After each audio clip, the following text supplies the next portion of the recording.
करपात्री जी ने सार्वजनिक रूप से कहा था कि जिस हाथ से मैंने तुझे आशीर्वाद दिया था, आज वही हाथ तेरे अंत की घोषणा करता है। कहा जाता है कि लाल बहादुर शास्त्री जी के आकस्मिक निधन के बाद जब प्रधानमंत्री पद के लिए रस्साकशी चल रही थी, तब इंदिरा गांधी स्वामी करपात्री जी के पास आशीर्वाद लेने पहुंची थी। करपात्री जी उस समय एक बहुत बड़े आध्यात्मिक शक्ति केंद्र माने जाते थे। मान्यता है कि करपात्री महाराज ने उन्हें प्रधानमंत्री बनने का आशीर्वाद तो दिया, लेकिन साथ ही एक वचन भी लिया था।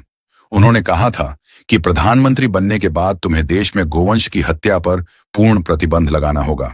कहा जाता है कि इंदिरा गांधी ने उस समय इस बात के लिए सहमति भरी थी या आश्वासन दिया था। इसी आश्वासन के आधार पर करपात्री जी और हिंदू समाज को उनसे बड़ी उम्मीदें थीं।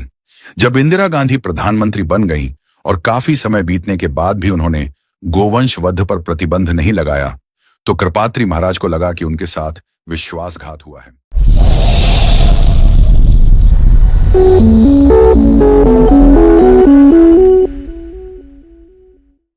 7 नवंबर 1966 को दिल्ली में करपात्री महाराज के नेतृत्व में हुआ गौवंश रक्षा आंदोलन स्वतंत्र भारत के इतिहास की सबसे बड़ी और हृदय विदारक घटनाओं में से एक है।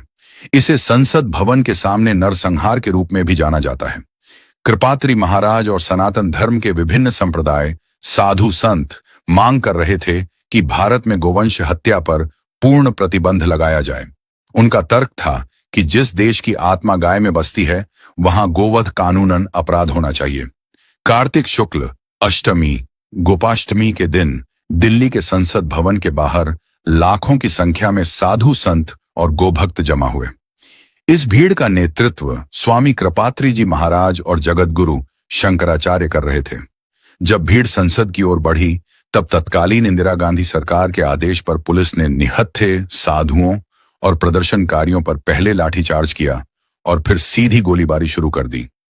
सरकारी आंकड़ों के अनुसार बहुत कम संख्या बताई गई, लेकिन प्रत्यक्षदर्शियों और कई इतिहासकारों के अनुसार इस गोलीबारी में सैकड़ों साधु और गोभक्त शहीद हुए थे।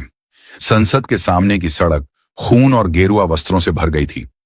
कहा जाता है कि इस घटना के बाद कृपात्री महाराज अत्यंत व्यथित हुए।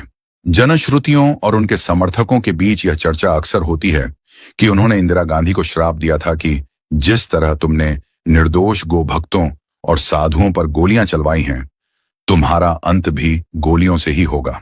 इतिहास और जनश्रुतियों के अनुसार जब कृपात्री महाराज ने देखा कि इंदिरा गांधी की सरकार ने निहत्थे साधुओं और गोभक्तों पर गोलियां चलवाई हैं, तो उन्होंने अत्यंत व्यथित होकर संसद के सामने खड़े होकर इंदिरा गांधी को श्राप दिया था। माना जाता है कि उन्होंने हाथ में जल लेकर या क्रोध मुद्रा में यह शब्द कहे थे, जिस प्रकार तूने इन निर्दोष गोभक्तों पर गोलियां चलवाई हैं, उसी प्रकार तेरा और तेरे वंश का अंत भी गोलियों से ही होगा। उन्होंने यह भी कहा था कि गोपाष्टमी के ही दिन तेरा विनाश शुरू होगा।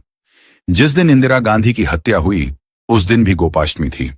इंदिरा गांधी की मृत्यु 31 अक्टूबर 1984 को इंदिरा गांधी की हत्या उनके ही अंगरक्षकों द्वारा गोलियों से भूनकर की गई थी।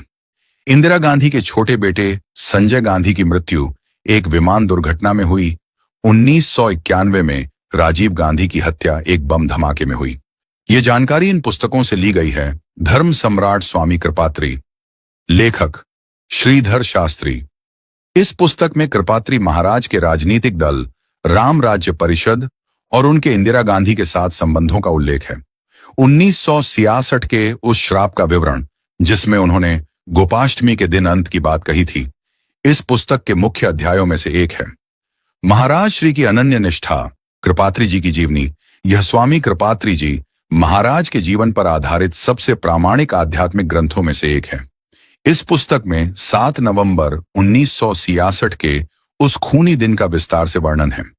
इसमें स्पष्ट रूप से दर्ज है कि इंदिरा गांधी ने प्रधानमंत्री बनने से पहले उनसे आशीर्वाद लिया था और गौवंश हत्या बंद करने का वचन दिया था, जिसे बाद में उन्होंने नहीं निभाया। The life of Indira Gandhi, लेखिका कैथरीन फ्रैंक। यह इंदिरा गांधी की एक प्रसिद्ध बायोग्राफी है।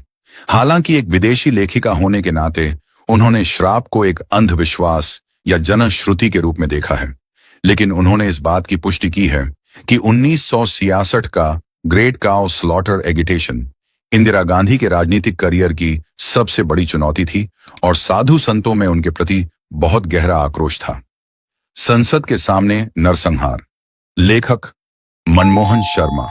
वरिष्ठ पत्रकार मनमोहन शर्मा ने इस घटना पर काफी शोध किया है। उन्होंने अपनी रिपोर्टों और लेखों में बताया है कि कैसे 1966 में संसद के सामने खून की नदियां बही थीं और कैसे करपात्री महाराज ने उस समय इंदिरा गांधी को चुनौती दी थी। The illustrated weekly off India 1960 और 70 के दशक के इन पत्रिकाओं के अंकों में उस समय के पत्रकारों ने कृपात्री महाराज के प्रभाव और इंदिरा गांधी के साथ उनके शुरुआती मधुर संबंधों के बाद आए अलगाव पर काफी कुछ लिखा है।